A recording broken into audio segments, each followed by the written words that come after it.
ഊളപ്പടങ്ങളും മലങ്കട്ട് പടങ്ങളും തെരഞ്ഞു പിടിച്ച് റിപ്പയർ ചെയ്ത് നന്നാക്കാൻ വേണ്ടി ഞാൻ കണ്ടുപിടിച്ച പുതിയ സെഗ്മെന്റ് ആണ് ഇന്ന് നമ്മൾ ചെയ്യാൻ പോകുന്ന പടമാണ് ബീസ്റ്റ്. സത്യം പറഞ്ഞാൽ ഇത് ഞാൻ ചെയ്യേണ്ടെന്ന് വിചാരിച്ചിരുന്ന ഒരു സീനാണ്. കാരണം റൈറ്റിംഗ് സൈഡില് സെക്കൻഡ് ഹാഫ് മാത്രമേ ഒരു പോരായ്മയായിട്ട് വന്നുള്ളൂ. ഫസ്റ്റ് ഹാഫ് ഒക്കെ പക്കാ സെറ്റായിരുന്നു.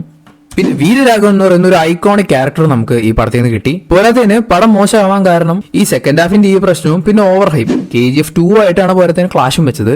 ഞാനിപ്പോഴും ഓർക്കുന്നുണ്ട്, ഞാൻ ബീസ്റ്റ് ട്രെയിലർ കണ്ടിട്ട് KGF പോകാനുള്ള പ്ലാൻ ക്യാൻസൽ ചെയ്തിട്ട് ബീസ്റ്റിന് പോകാന്ന് വിചാരിച്ച്. പക്ഷെ അന്ന് എന്തൊക്കെയോ കാരണം കൊണ്ട് എനിക്ക് പോകാൻ പറ്റിയില്ല. വൈകുന്നേരം വന്ന് ഞാൻ ഫോൺ എടുത്ത് നോക്കുമ്പോൾ സോഷ്യൽ മീഡിയ തുറക്കാൻ പറ്റുന്നുണ്ടായിരുന്നില്ല, അത്രയും നെഗറ്റീവ് ആയിരുന്നു. അപ്പൊ പിന്നെ ഞാൻ തിരിച്ചു പോയി ടീം KGF ജോയിൻ ചെയ്തു. ഈവൻ വിജയുടെ സ്റ്റാർഡം കാരണം പടം കൊമേഴ്ഷ്യലി സക്സസ്ഫുൾ ആയെങ്കിലും നെൽസൺ ദിലീപ് കുമാറിന്റെ കരിയറിന്റെ വരെ ക്ലോസ് ചെയ്യാൻ പോകുന്ന രീതിയിലായിരുന്നു ഈ പടത്തിന്റെ ഒരു നെഗറ്റീവ് ടോക്സ്. ഈവൻ രജനീകാന്ത് വരെ ജയിലർ ഓഡിയോ ലോഞ്ചിൽ പറഞ്ഞിരുന്നു ബീസ്റ്റിന്റെ ആ നെഗറ്റീവ് റിവ്യൂസ് കാരണം നെൽസനെ മാറ്റാൻ വരെ എന്താണ്. എന്നിട്ടും രജനീകാന്തും കലാനിധിമാരനും ഒരുമിച്ച് നിന്ന് അത് വേണ്ടാന്ന് പറയായിരുന്നു. പക്ഷെ എനിക്ക് വലിയൊരു രീതിയിലുള്ള അഴിച്ചുപണിയൊക്കെ വേണ്ട പടമാണ് ഇതെന്ന് എനിക്ക് തോന്നിയിട്ടില്ല. പക്ഷെ ഇവൻ ദോ ഞാൻ ഇത് ചെയ്യാൻ കാരണം ഞാൻ റീറൈറ്റിംഗ് സീരീസ് തുടങ്ങിയപ്പോൾ തൊട്ട് പലരും കമന്റ് ചെയ്യുന്നതാണ് ബീസ്റ്റിന്റെ റീറൈറ്റിംഗ് വേണോന്ന്. കുറെ പേര് പേഴ്സണലി മെസ്സേജ് വരെ അയച്ചു. So I M keeping the promise. ഇതൊരു കംപ്ലീറ്റ് റീറൈറ്റ് സെഷനാണ്.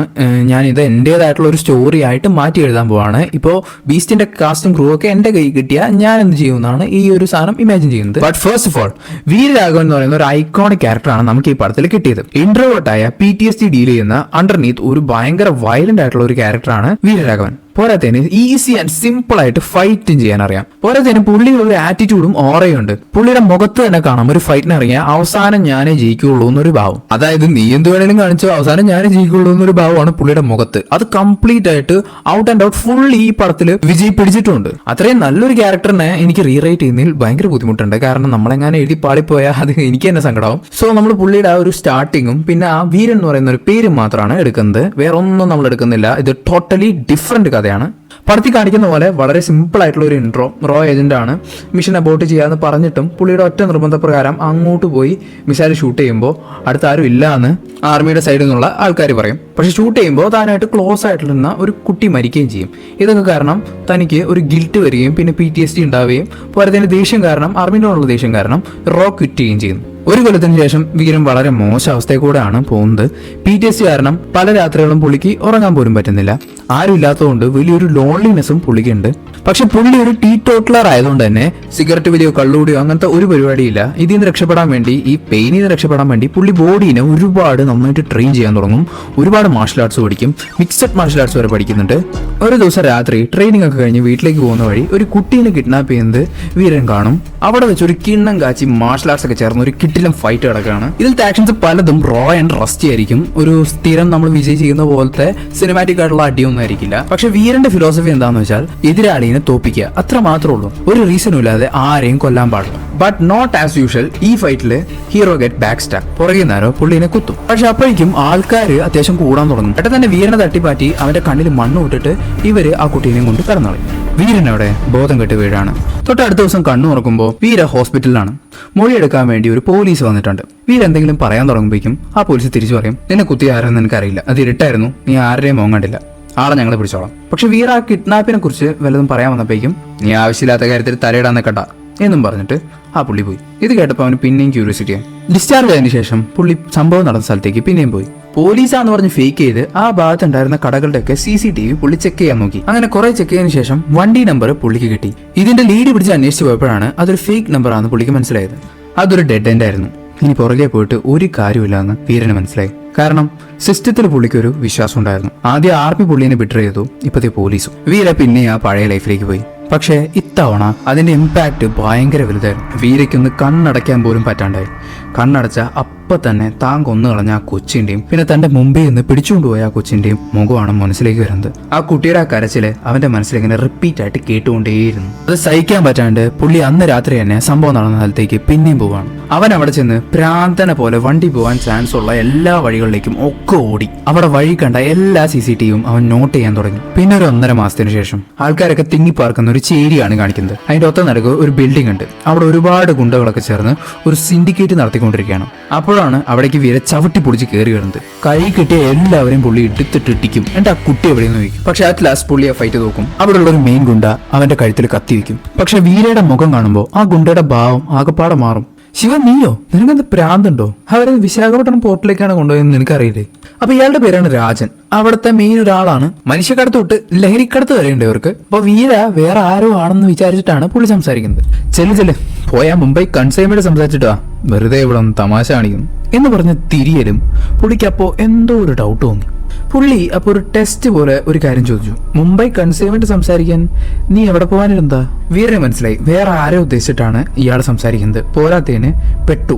തെറ്റായിട്ടുള്ള ഉത്തരം പറഞ്ഞ ഇവൻ എന്തായാലും നമ്മളെ കൊല്ലൂ എന്നുള്ളൊരു സാധനം അവന് മനസ്സിലായി. വായി വന്നൊരു ലൊക്കേഷൻ പുള്ളി പറഞ്ഞു, താമ്പരം. അപ്പൊ തന്നെ രാജന് മനസ്സിലായി ഇത് അവൻ ഉദ്ദേശിക്കുന്ന ആളല്ല. പെട്ടെന്ന് തന്നെ അവന്റെ കയ്യിലെ കത്തി പിടിച്ച് വാങ്ങിച്ചിട്ട് വീരൻ അവനെ കൊന്നു കളയുന്നുണ്ട്. ഇത് കണ്ട് അവിടെ നിൽക്കുന്ന എല്ലാവരും പാനിക് ആയിക്കൊണ്ടിരിക്കുകയാണ്. ഈ ടൈമില് അങ്ങനെ അവിടെ വലിയൊരു കൊടൂര ഫൈറ്റിന് ശേഷം പുള്ളി അവിടെ നിന്ന് സ്ഥലം വിടും. തിരിച്ച് വീട്ടിൽ വന്ന് പുള്ളിക്കൊരു വെളിപാടുണ്ടാവുകയാണ്. കാരണം ഇനി അധികം നേരെ ഇവിടെ നിന്ന പ്രശ്നമാണെന്ന് പുള്ളിക്കറിയാം. അതുകൊണ്ട് വേഗ സ്ഥാനങ്ങളൊക്കെ എടുത്ത് പുള്ളി അവിടെ നിന്ന് ബൈക്കിൽ നാട് വിടാണ്. അപ്പോഴാണ് പുള്ളിയുടെ വീടിന്റെ വാള് നമ്മൾ കാണുന്നത്. ഈ 1.5 മാസം പല CCTV ഫുട്ടേജിന്റെയും സ്ക്രീൻഷോട്ടാണത്. അതൊക്കെ കളക്ട് ചെയ്ത് അവസാനം വണ്ടി ഇതിക്കൂടൊക്കെ പോയി നോക്കി ഒരു കാൽക്കുലേഷനിൽ പുള്ളി അവിടെ എത്തുന്നുണ്ട്. തൊട്ടിപ്പുറത്ത് വീര സ്റ്റാർട്ട് ചെയ്ത് വെച്ചത് വലിയൊരു ഗ്യാങ് വാറാണ്. ചെന്നൈ സിറ്റിയിലെ ടോപ്പ് മോസ്റ്റ് ആയിട്ടുള്ള ഒരു ഗ്യാങ്സ്റ്ററിനെ അപ്പം നമ്മൾ കാണിക്കുന്നുണ്ട്, ശിവ. സ്വന്തം ഗ്യാങ്ങിലുള്ളവർ തന്നെ രണ്ടായി പിരിഞ്ഞ് അങ്ങോട്ടും ഇങ്ങോട്ടും തമ്മി തല്ലുകയാണ്. കാരണം ബാക്കിയുള്ളവരുടെ കണ്ണില് രാജനെ കൊന്നത് ശിവയാണ്. പക്ഷെ ശിവ ഭയങ്കര ഇന്റലിജന്റ് ആയിട്ടുള്ള ഒരാളാണ്. പുള്ളിക്കറിയാം പുള്ളിയുടെ പോലെ ഏതോ ഒരു ലുക്കിലേക്കാണ് രാജനെ കൊന്നതെന്ന്. പക്ഷെ ഇത് പറഞ്ഞാൽ ആരും വിശ്വസിക്കില്ല എന്നും പുള്ളിക്കറിയാം. അതുകൊണ്ട് പുള്ളി ഒരു കില്ലിംഗ് സ്പ്രീയിലേക്ക് പോവാണ്. കാരണം പുള്ളിക്ക് ജീവനോടെ ഇരിക്കാൻ വേണം, ഇത് ആരാ കൊന്നതെന്ന് കണ്ടുപിടിക്കുകയും വേണം. ഈ ശിവ എന്ന് പറയുന്ന ക്യാരക്ടർ എങ്ങനെയാന്ന് വെച്ചാൽ ഒരിക്കലും ആൾക്കാർ അങ്ങനെ വിശ്വസിക്കാത്തൊരു ക്യാരക്ടറാണ്. രണ്ടേ പേരെ പുള്ളിക്ക് ഈ ലോകത്ത് വിശ്വാസമുള്ളൂ. ആദ്യത്തെ ശിവൻ തന്നെയാണ്, രണ്ടാമത്തെ ആളാണ് രാജൻ. അയാളെയാണ് ഇപ്പൊ വീര കൊന്നിട്ട് പോയത്. യൂഷ്വൽ വിജയ് ഇതുവരെ ചെയ്യാത്ത ടൈപ്പുള്ള ഒരു ക്യാരക്ടറാണ്. കാരണം എപ്പോഴും കയ്യിൽ കഞ്ചാവ് കൊണ്ടു നടക്കുന്ന ഒരു ക്യാരക്ടറാണത്.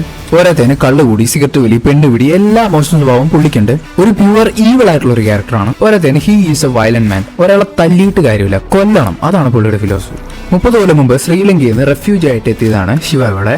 ഇവിടുത്തെ ആൾക്കാർ പുള്ളിനോട് കാണിച്ച ഡിസ്ക്രിമിനേഷന്റെ റിസൾട്ട് ആയിട്ടാണ് അവനൊരു ഗാങ്സ്റ്റർ ആയിട്ട് വന്നത്. ശിവയുടെ ഫ്ലാഷ് ബാക്കിനെ കുറിച്ച് അത്ര മാത്രമേ ഇവിടെ ആർക്കും അറിയൂ. ഈവൻ ശിവ എന്ന് പറയുന്നത് അയാളുടെ ഒറിജിനൽ പേരാണോ എന്ന് പോലും എനിക്ക് ഉറപ്പില്ല. ഈവൻ എല്ലാ ചട്ടത്തരങ്ങളും കയ്യിലുണ്ടെങ്കിലും ഒരു വളരെ വിഷണറി ആയിട്ടുള്ള ഒരാളാണത്. ചെന്നൈയിൽ ഇപ്പോൾ പല കോളേജസിലും സ്കൂൾസിലും ഡ്രഗ്സ് പുല്ലുപോലെ മേടിക്കാൻ കിട്ടുന്നത് ശിവ കാരണമാണ്. ഈ ഒരു ഗ്യാങ് വാർ കാരണം ചെന്നൈ സിറ്റി ചോരക്കളാവാണ്. അറ്റ് ലാസ്റ്റ് മുംബൈ പോലീസ് പണ്ട് ദാവൂദിന്റെ ടൈമിലെടുത്ത ആ പണി ചെന്നൈ പോലീസ് എടുക്കും. Shoot at sight and counter. Chennai സിറ്റിയിലെ ഈച്ച് ആൻഡ് എവ്രി വൺ എല്ലാ ഗുണ്ടകളെയും തെരഞ്ഞു വെട്ടിച്ച് കൊല്ലാൻ തുടങ്ങും. ശിവയാണ് ഇവരുടെ ടോപ്പ് ലിസ്റ്റ് വരെ. അതുകൊണ്ട് ശിവയ്ക്ക് ഇവിടെ നിൽക്കാൻ പറ്റാത്ത അവസ്ഥയാണ്. അതുകൊണ്ട് ശിവ ഇവരുടെ കൺട്രോളിലുള്ള വിശാഖപട്ടണം പോർട്ടിലേക്ക് പോകും. പക്ഷെ ഇവരുടെ ഗ്രൂപ്പിൽ ഒരു സ്നിച്ച് ഉണ്ടാവും. അവൻ ശിവയുടെ കറന്റ് ലൊക്കേഷൻ പോലീസിന് അയച്ചു കൊടുത്തു. പക്ഷെ വിശാഖപട്ടണം പോർട്ടിലേക്കാണ് അപ്പൊ വീര കയറി വരുന്നത്. ശിവയായിട്ട് തെറ്റിദ്ധരിച്ചിട്ട് അവന്റെ ആൾക്കാരൊക്കെ ഇവൻ പറയുന്നത് കേൾക്കും.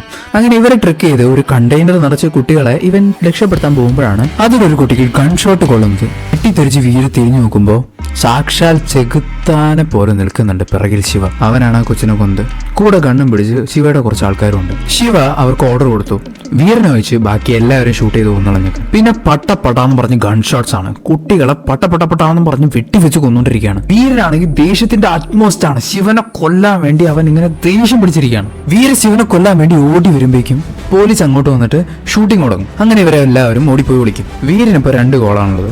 ഒന്ന് താൻ സ്വയം രക്ഷപ്പെടണം, പിന്നെ ശിവനെ എങ്ങനെയെങ്കിലും കൊല്ലണം. താൻ രക്ഷപ്പെട്ടില്ലെങ്കിലും ശിവനെ എങ്ങനെയെങ്കിലും കൊല്ലണം. ഒരു ഭാഗത്ത് പോലീസിന്റെ ഫയറിംഗ്, പിന്നെ ഇവര് തിരിച്ചുള്ള ഒരു കൗണ്ടർ ഫയറിംഗ്. അതിന്റെ ഇടയിൽ കൂടെ വീര എല്ലാ അതുങ്ങളെയും ശിവയുടെ എല്ലാ മെമ്പേഴ്സിനെയും എടുത്ത് കൈ കിട്ടുന്ന സാധനം കൊണ്ട് ഇടിച്ചിടിച്ച് ബ്രൊട്ടലായിട്ട് കൊല്ലുകയാണ്. അങ്ങനെ ഈ ഒരു എപ്പിക് ഫൈറ്റിന് ശേഷം അറ്റ് ലാസ്റ്റ് ഷോ ഡൗൺ വീരയും ശിവയും തമ്മിലുള്ള ഒരു എപ്പിക് ക്ലൈമാക്സ് ഉണ്ട്. അവർ തമ്മിൽ ഫിസ്റ്റ് ഫൈറ്റ് ചെയ്യുന്നുണ്ട്, കത്തി വെച്ചുള്ള ഫൈറ്റ് ചെയ്യുന്നത്. അങ്ങനെ ഫുൾ ബ്ലഡി വയലൻസ് ആണ്. ഇതിന്റെ ഇടയ്ക്കൂടെ ഇവർക്കെതിരെ ഷൂട്ട് ഔട്ട് ആയിട്ട് പോലീസും വരുന്നുണ്ട്. അങ്ങനെ അവസാനം ഫൈറ്റ് ചെയ്ത് ഇവർ പോയി കടലിൽ വീഴണം. പോലീസ് ഇവർ 2 പേരെയും രക്ഷിക്കുകയാണ്. പക്ഷെ 2 പേരുള്ളതുകൊണ്ട് തന്നെ ആരാ ശിവ എന്ന് ഐഡന്റിഫൈ ചെയ്യണം. പക്ഷെ അധികം വെയിറ്റ് ചെയ്യേണ്ടി വന്നില്ല. ഹോസ്പിറ്റലിൽ തന്നെ വെച്ച് ശിവ മരിച്ചു പോവാണ്. വീര തന്റെ ആർമി ഐഡന്റിറ്റി കാർഡും അവിടെ നടന്ന കാര്യങ്ങൾ എന്തൊക്കെയാണെന്നൊക്കെ പറഞ്ഞ് ഉക്രേസ് ഊരിപ്പോരും. പിന്നെ 5 വർഷത്തിന് ശേഷം വീര ഇപ്പൊ ഒരു ഫാമിലിയും കുട്ടിയൊക്കെ ആയിട്ട് സന്തോഷമായിട്ട് ജീവിക്കുകയാണ്. പക്ഷെ പ്രത്യേകിച്ച് ജോലിയൊന്നുമില്ല, വീട്ടു ജോലിയാണ്. അങ്ങനെ ഒരു ദിവസം ഭാര്യയും കുട്ടിയൊക്കെ പോയതിനു ശേഷം പണിയൊക്കെ കഴിഞ്ഞ് പുള്ളി വീട്ടിൽ ചുമ്മാ അങ്ങനെ ഇരിക്കുകയാണ്. അപ്പോൾ ഒരു ഫോൺ കോൾ വരുന്നുണ്ട്. തൊട്ടപ്പുറത്ത് വീരയുടെ അതേ ലുക്കിലേക്കാണ്. ഞാൻ വരുന്നുണ്ട്, നീ റെഡി ആയിട്ടിരുന്നു. ആദ്യം ഒരു ഞെട്ടിലുണ്ടായിരുന്നെങ്കിലും പിന്നെ ഒരു ഡെവിലിഷ് ആയിട്ടുള്ള ഒരു ചിരിയും ചിരിച്ച് ഒരു സിഗരറ്റ് എടുത്ത് കത്തിക്കുന്നുണ്ട്.